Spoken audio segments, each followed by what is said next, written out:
Creating the best content. Adding content to your site alone is not enough. What is absolutely essential is that your content represents value. If it doesn't, well, then you might as well not bother.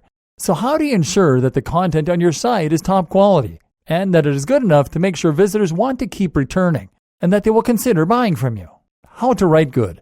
The anatomy of a great blog post. Your aim is to provide value. But what's also important is that you do this in the shortest time possible.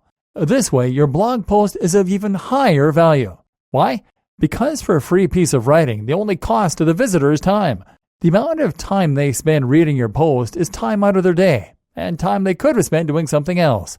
So if they manage to get all the same value from your blog post, but it takes them half the time to get it, essentially they've gotten twice the value. This is just as though they had purchased a product for half price that provided all the same value as the full price option. This is true of all writing, and so this should clue you in to the first hallmark of a good writer: brevity.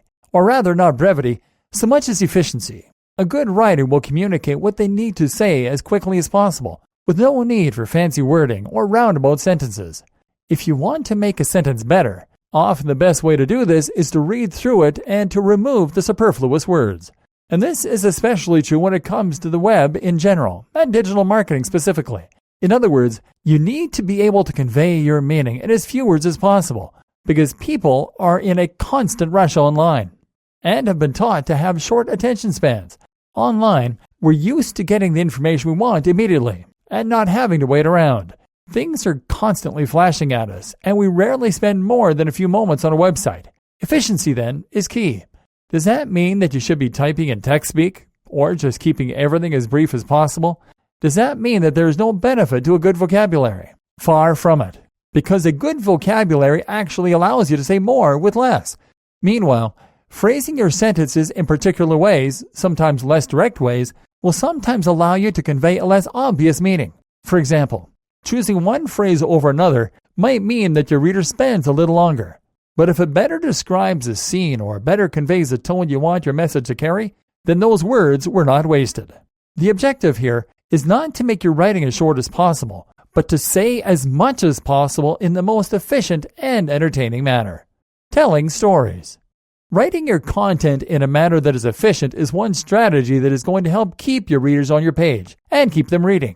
There are others you can use too, though, and this is where you need to start getting strategic. One crucial tip is to use storytelling whenever possible and wherever appropriate. Storytelling means that you are making your content much more personal and phrasing it as something that happened to you or to someone you know. So instead of talking about a technique to earn lots of money, you might instead talk about how you earned lots of money via a certain technique. This subtle shift will make anything you write about considerably more engaging, to the point that it has often been described as SEO for the human brain. Storytelling is powerful because the brain has evolved to respond well to stories. Stories allow us to imagine ourselves in the storyteller's shoes, which makes whatever is being said much more engaging, emotionally resonant, and interesting. What's more is that we like to hear how stories end. So if you start your story off in an impactful way, you can bet your audience is going to keep reading. Telling stories will generally mean that your content adopts a more personal tone, which in turn will be more colloquial. This also lends itself well to a personal brand, which we'll touch on in a moment. Either way though, make sure that your content is easy to read, but that it also matches the tone and the nature of the niche you're writing for. A blog content is best when it is conversational, but only if that doesn't undermine your authority. Providing value. We've already discussed the importance of providing value, but let's just ram this idea home a little further. If you're going to create any kind of blog post, YouTube video, or infographic, then it needs to offer some form of value. Otherwise, you are just wasting everyone's time. So what does providing value really mean? Usually, this means that you will be offering information, entertainment, news, or education. Whatever the case, it is critical that you do this in a way that is creative and that offers something unique. This is a key word, and this is the thing that many bloggers and SEOs forget. It's easy to share information in a blog post. You could write about how to do press-ups or how to do basic SEO. But at the end of the day, those posts won't offer a ton of value. Why? Because we've heard it all before. There are countless posts out there that are very similar, and that availability drives down your value. On the other hand, if you can provide something completely new, how about a new form of brain training that will result in greater physical strength? Or what about a powerful hack that can save internet marketers money? Then you'll have something valuable to offer. Don't be generic. Don't be derivative.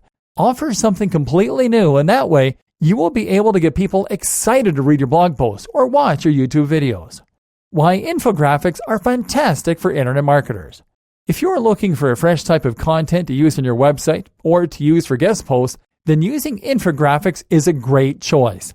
In this post, we're looking at the advantages of infographics as well as how you can get the most from them. What is an infographic? An infographic is an image that conveys data and information in a graphical way that you can understand at a glance.